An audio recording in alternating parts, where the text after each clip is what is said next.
So our next speaker will be Johathan Pollack from USA, the director of Center for China Studies, the Brookings Institution.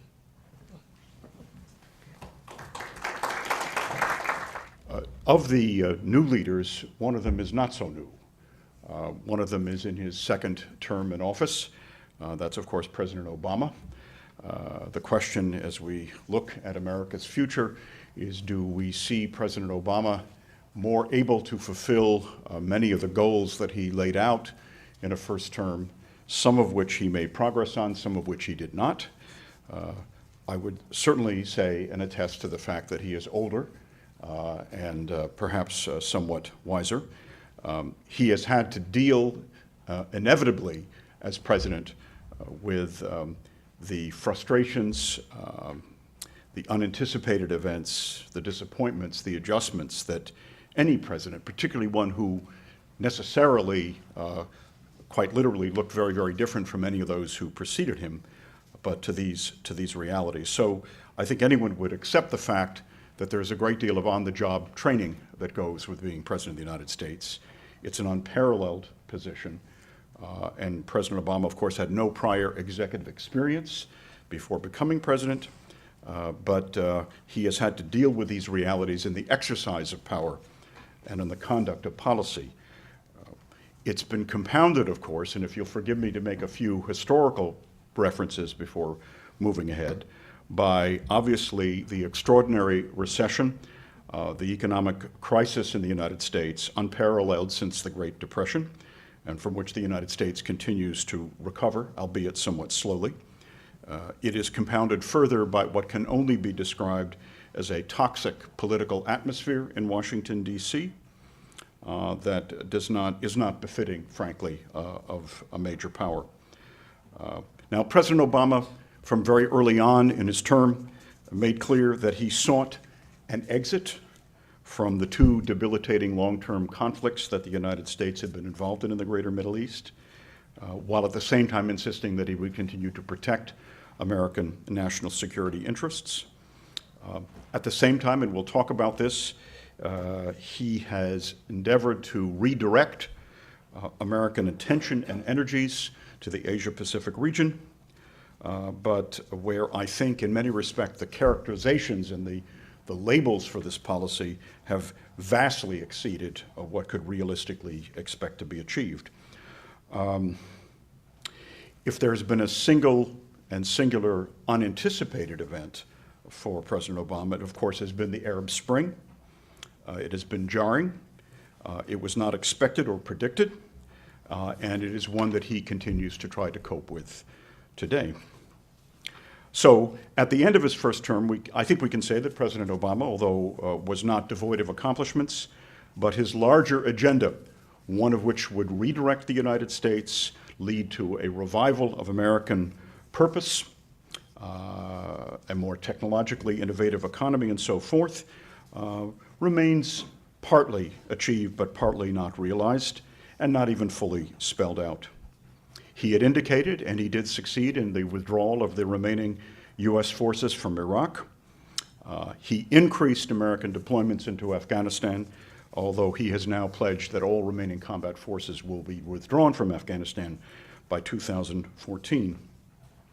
He faces the very unresolved questions related to North Korea's overt nuclear weapons development and Iran's prospective nuclear weapons development. And now he confronts major pressures from various forces for a third U.S. military intervention in the greater Middle East, specifically involving Syria. And this is something that I think it's fair to say the president hopes somehow to avoid, if he can. The question as I look ahead is whether or not, if he feels the pressures on him are such that he has no alternative but to become involved yet again in another conflict in the Middle East, will this take away any kind of an opportunity he might have for a larger international transformation that would yet again be frustrated and deferred? And I'll come back to this. The president clearly is aware that his time is limited. It is the nature of the American electoral cycle that barely have the final results been determined in the presidential election. People are automatically speculating on who comes next. That's unavoidable. That's the nature of the American process, although I think we ought to be able to exhibit more restraint about that, but that's what it is. So he is aware that he has a limited window. What does he do with the time that he has? I think it's fair to say that he still sees his fundamental objective to be America's comprehensive economic recovery. This, of course, is not unlinked to the larger international issues, and we can come back to that. But this has been something that has stymied him very, very much. Obviously, it's not for a president alone to determine these realities. That has got to be his fundamental consideration.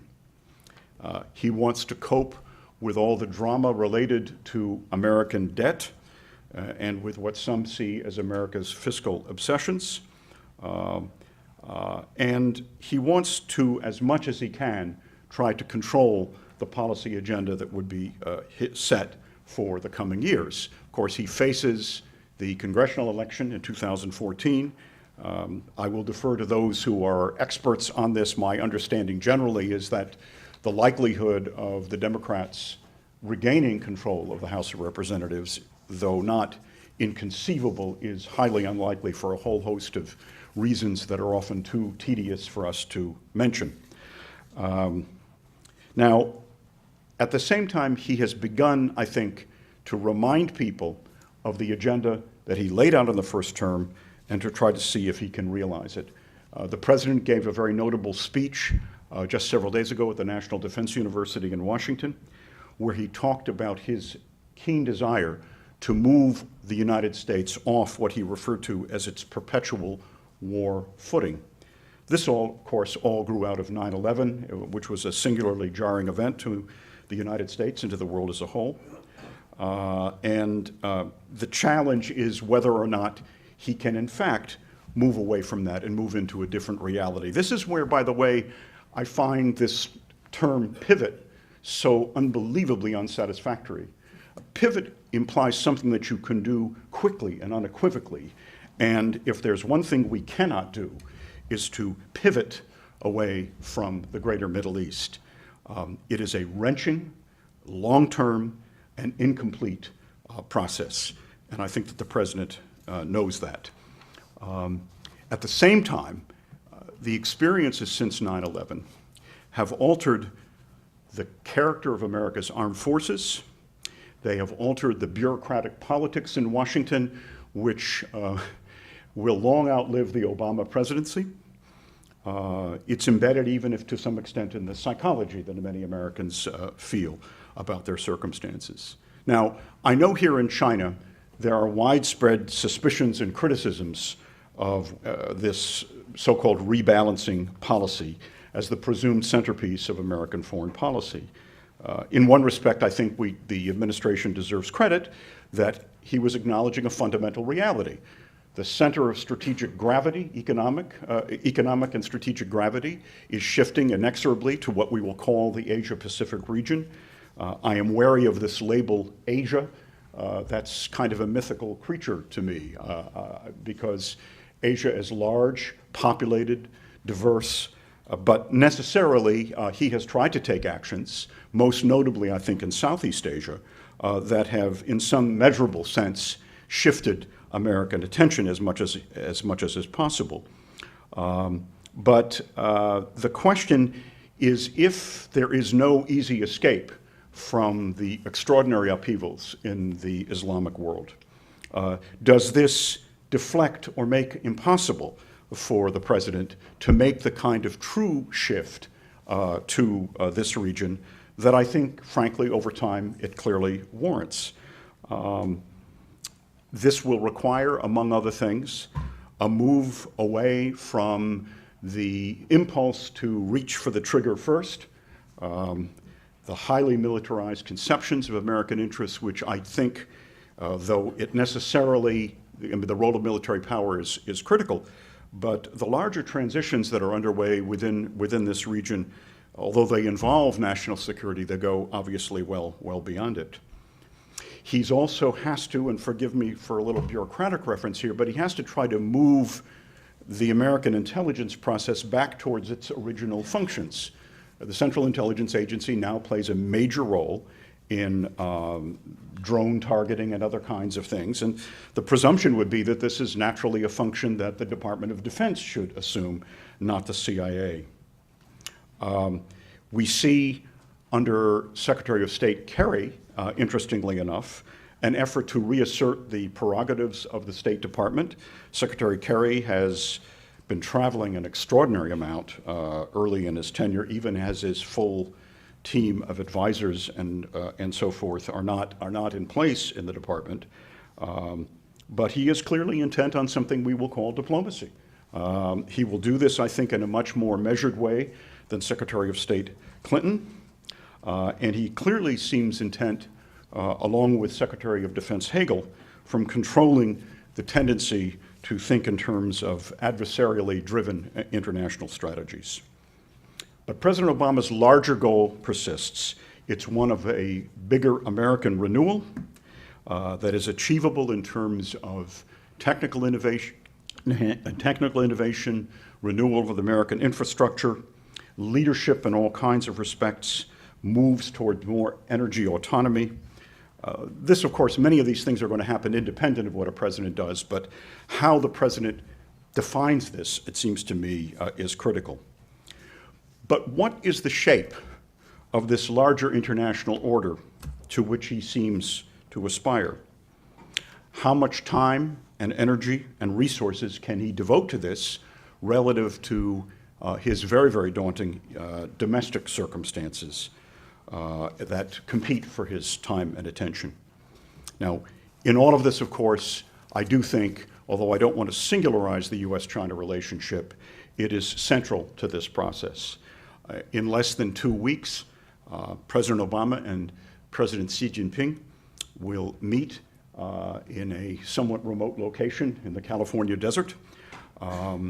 This has been arranged, I think, through diligent efforts by both governments over the past few weeks, a recognition that the stakes are simply too big in this relationship for the two presidents, to defer a face-to-face meeting until multilateral diplomacy in Russia in September.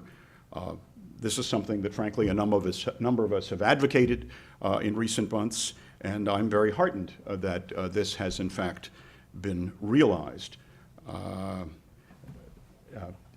Where's Jan?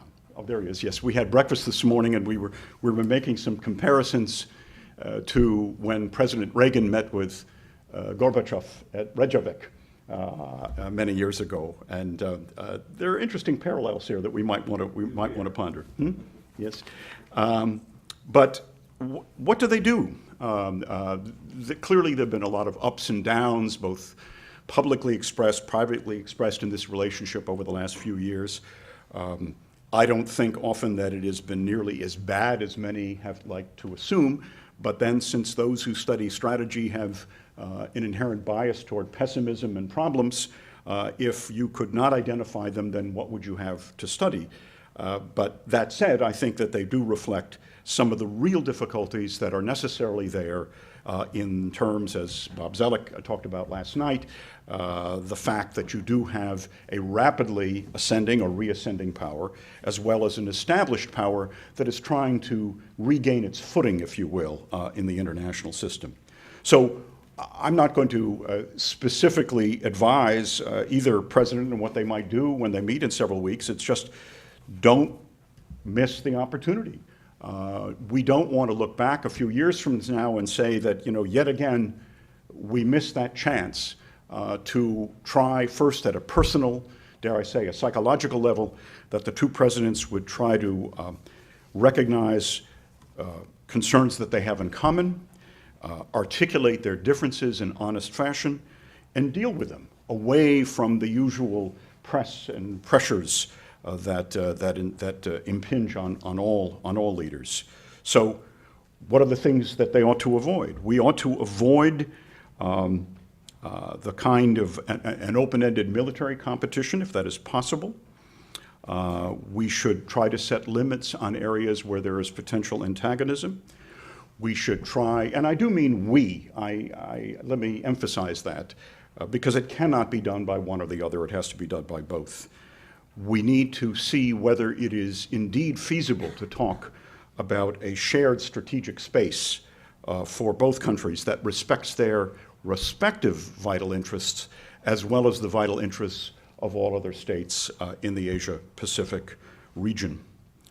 We need rules of the road for economic competition that is fair, for cybersecurity that is realistic, and for intelligently talking about the respective capabilities and directions of both of our militaries in the years to come, as well as our willingness to deal with the potential for true regional crisis, most particularly on the Korean Peninsula.